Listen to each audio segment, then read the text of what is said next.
Key points. Significance of Michigan.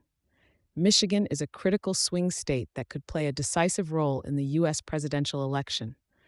The state is home to the largest Arab American population in the U.S., with around 110,000 Muslim Americans concentrated in Dearborn. Arab American and Muslim American disillusionment. Many Arab and Muslim Americans in Michigan are dissatisfied with the Democratic Party due to U.S. support for Israel's actions in Gaza. In the Democratic primary, several Michigan voters expressed discontent by voting uncommitted. Kamala Harris's campaign strategy. Harris relies on support from African American and suburban women voters, but her stance on Gaza has cost her younger and progressive support. Prominent endorsements from celebrities and appearances by figures like Michelle Obama highlight efforts to galvanize certain voter demographics. Political divide on foreign policy. Both candidates, Kamala Harris and Donald Trump, show strong support for Israel, limiting choices for voters concerned about U.S. policy in Gaza. Harris's approval of Israeli actions in Gaza has alienated parts of the youth and leftist bases, notably at progressive institutions like The Nation. Main issues for American voters. For many U.S. voters, the economy and reproductive rights are more influential than foreign policy. Rising food prices and rents have led to increased support for Trump. Harris leads on reproductive rights, which appeals particularly to suburban women, an influential voting bloc. Potential post-election legal battles. Both campaigns, especially Trump's, are preparing for legal disputes following Election Day, with potential court challenges expected to determine the final outcome.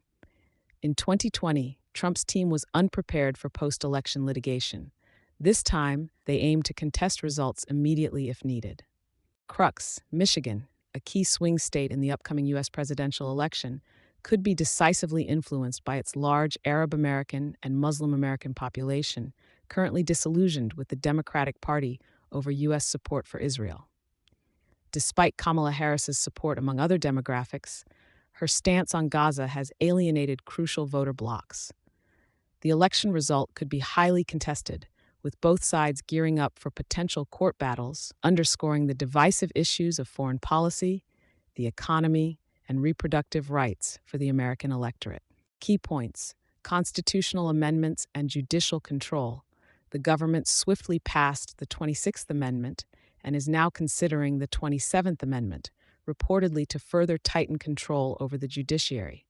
Proposed changes may include provisions for trying civilians in military courts and increasing the number of Supreme Court judges to 23, allegedly to appoint judges aligned with government interests. Political motives behind judicial appointments. The government's plans to expand the judiciary are seen by observers as an attempt to pack the court, not to address case backlogs, but to consolidate influence. With the Judicial Commission now dominated by parliamentarians, the government can exert greater influence over judicial appointments. New Chief Justice's resistance. Chief Justice Yahya Afridi has made moves to maintain judicial autonomy by including Justices Mansour Ali Shah and Munib Akhtar, viewed as independent, in key committees. This defies the government's apparent expectations to sideline these judges and control the composition of constitutional benches. Past judicial controversies. Under former CJ Issa, former Chief Justice Qazi Faiz Issa's tenure is criticized for polarizing the judiciary, with allegations of political bias and undermining judicial integrity. His last-minute rulings, including a decision affecting party symbols and another on reserved seats, sparked criticism and accusations of yielding to political pressures. Challenge to judicial independence. The government's legislative maneuvers threaten the trichotomy of power principle, as noted by Chief Justice Afridi, who has pledged to uphold judicial independence. His leadership will be tested as he navigates an environment where judicial autonomy is compromised, and efforts to unite a fractured court and address past overreach remain paramount. Crux. The ruling coalition in Pakistan is moving forward with controversial constitutional amendments, including a proposed 27th Amendment, to increase control over the judiciary. By expanding the number of Supreme Court judges and amending the Judicial Commission, the government seems intent on influencing judicial appointments. This development poses significant challenges for the new Chief Justice Afridi, who has pledged to uphold judicial independence and the separation of powers amidst mounting government interference. Key points: historical parallels and fascism, allegations. Trump's rally at Madison Square Garden drew criticism for the offensive rhetoric and evoked disturbing parallels to a Nazi rally held there 85 years ago, signaling fascist tendencies to some. His extreme anti-immigrant stance, unsubstantiated claims about immigrants, and violent deportation promises underscore his polarizing approach. Empire decline and domestic discontent. The U.S. grapples with a failing empire model, evidenced by its reluctance to welcome immigrants, despite having been built by invaders, slaves, and at the cost of indigenous peoples. Trump's vow to use the military against internal enemies signals an authoritarian streak, amplifying fears among his domestic opposition. The foreign policy conundrum. On foreign policy, Trump and Harris offer limited hope for reform. Trump's prior term did not see any new wars, but claims he could have prevented conflicts like the Ukraine war are speculative. Harris's alignment with Israel's actions in Gaza has disappointed many progressive and international critics, questioning if either candidate would bring meaningful change to Middle Eastern policies. Domestic stance and voter distrust. Harris fares slightly better than Trump in terms of protecting women's reproductive rights and moderating wealth redistribution favoring the rich. For many, however, these small domestic benefits are overshadowed by the lack of substantial policy shifts and the dominance of false promises in American elections. Global implications of U.S. electoral choice. The election's outcome will have far-reaching effects globally. Harris might maintain a gradual decline, while Trump's return could escalate international instability, signaling a rapid imperial fall and making the world bear the brunt of American political choices for years to come. Crux. With the upcoming U.S. election, Americans are faced with a choice between a deeply unsatisfying status quo under Kamala Harris or the disruptive, divisive return of Donald Trump. While Harris offers marginal improvements domestically, both candidates present limited paths toward genuine change, as U.S. imperialism remains entrenched. Either choice risks substantial global consequences, but Trump's rhetoric and policies add a layer of existential threat, potentially accelerating America's decline on the world stage. Key points. Education crisis overview. Pakistan ranks second globally in out-of-school children, with a staggering 22.8 million children aged 5 to 16 not attending school. Girls are especially impacted, with 53% out of school compared to 43% of boys. Core obstacles include poverty, lack of infrastructure, cultural barriers, child labor, and early marriages. Shift to hybrid TVET model. Hybrid TVET combines basic literacy with vocational skills such as carpentry, IT, and tailoring, addressing the gap between education and employability for out-of-school children. This model is flexible, allowing children to gain employment-ready skills alongside academic knowledge. Mobile training units. Mobile vocational training units bring education to rural and remote communities, providing both academic and technical education, particularly in areas where establishing schools is challenging. This approach proved successful in a past pilot project and could be expanded for broader impact. Community-based centers for girls. SAFE, community-based learning centers with local women educators can support girls' education, offering skills training in sewing, embroidery, and food preparation linked to local economic opportunities. Digital and online learning. With 116 million mobile broadband users, online learning can be transformative, especially in urban areas. Blended models allow children to learn theory online and practice in local centers. Online platforms connected to TVET institutions can standardize certifications and make education accessible to remote learners. Education for refugee populations in refugee programs could provide essential skills and literacy to Afghan refugees, fostering self-sufficiency through training in trades like tailoring and carpentry.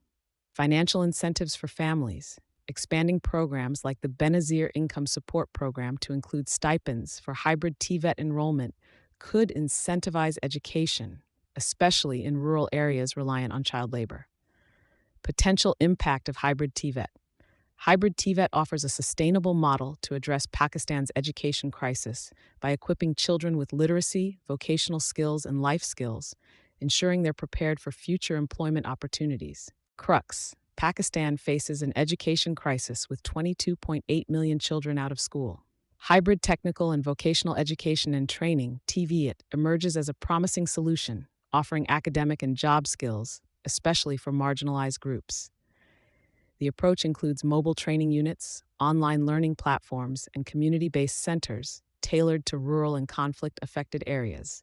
With strategic support, such as conditional cash transfers, hybrid TVET can help Pakistan equip its youth with both literacy and vocational skills for self-sufficiency. Key points. Early actions by Chief Justice Afridi. Chief Justice Yahya Afridi immediately restructured the Supreme Court Practice and Procedure Committee to include the next two senior-most justices. A full court meeting was held on Monday to discuss the court's priorities, specifically case backlog reduction. Unity and collegiality. The meeting, held in a collegial atmosphere, was attended by all Supreme Court judges, including Justice Mansour Ali Shah, who participated via video link. Contrary to speculations about potential conflicts, judges collectively focused on addressing the case backlog rather than past controversies. Justice Mansour Ali Shah's role. Despite being passed over for the Chief Justice position, Justice Shah presented a detailed backlog reduction plan, symbolizing unity by supporting institutional goals. His Case Management Plan 2023 was reviewed and adopted, addressing concerns about its potential oversight due to his non-appointment as Chief Justice. Case Management Plan 2023. The plan prioritizes swift case management, aiming to expedite justice delivery and lessen the burden on the court. This new approach indicates a redirection of the court's focus to institutional efficiency rather than external disputes. Institutional strengthening.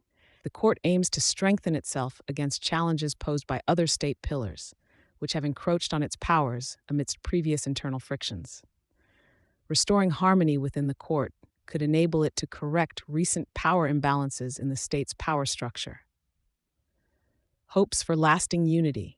The current spirit of unity, with minimal personal grudges among judges, could foster a quicker institutional recovery.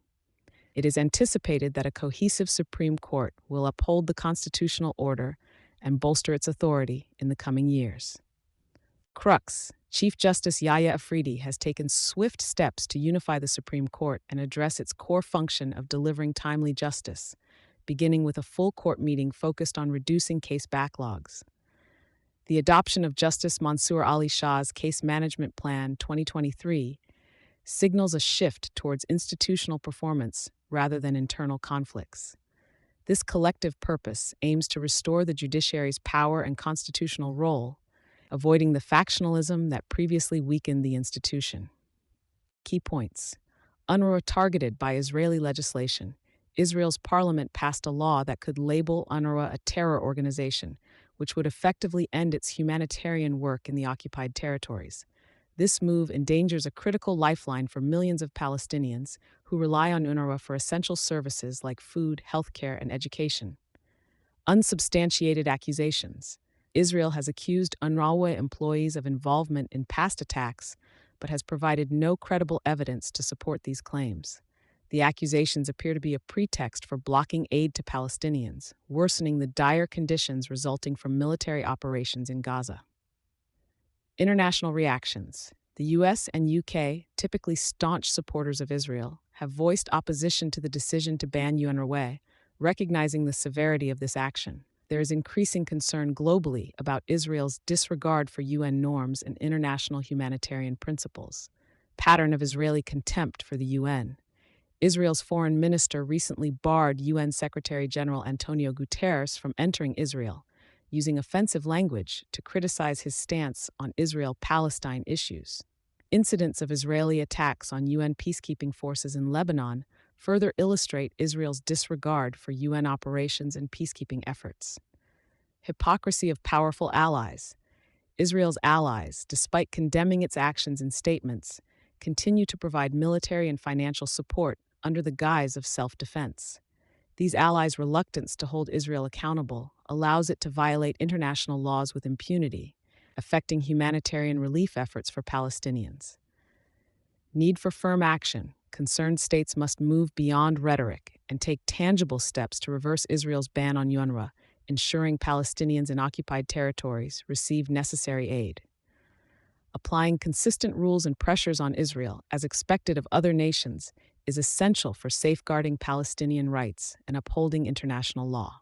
Crux: Israel's recent legislation to label the UN Relief and Works Agency for Palestine Refugees, UNRWA, a terror organization, represents a significant escalation in its efforts to deny humanitarian aid to Palestinians in occupied territories.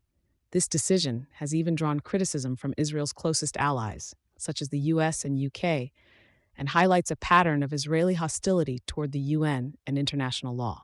To reverse the UNRWA ban and prevent further humanitarian crises, Israel's allies must take substantial action beyond mere statements of concern. Key points: Gary Kirsten's resignation. Gary Kirsten has resigned as Pakistan's limited overs coach, despite recent successes like the Test Series win against England. His exit appears linked to the expanding role and authority of Aqib Javed, a new selection committee member credited with Pakistan's recent performance turnaround. Rise of Aqib Ball. Aqib Javed's influence has led to a new cricket philosophy within the team, now coined as Aqib Ball. The selection committee, now with greater authority, has removed the traditional involvement of the coach and captain in the selection process. New leadership and strategy.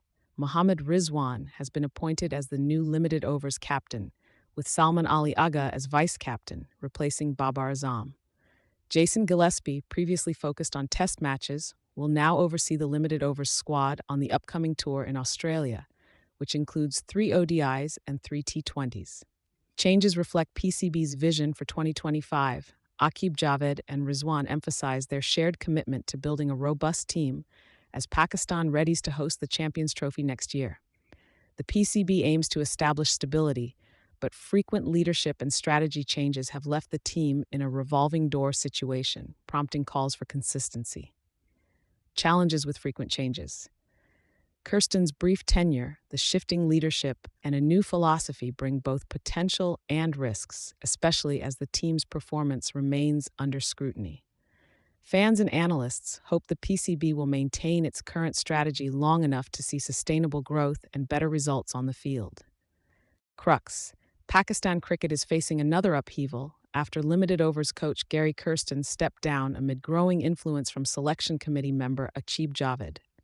With Mohammad Rizwan named the new limited overs captain, Pakistan Cricket Board (PCB) is shifting towards a new philosophy dubbed Aqib Ball, as the team prepares for its upcoming tour in Australia and the 2025 Champions Trophy on home soil.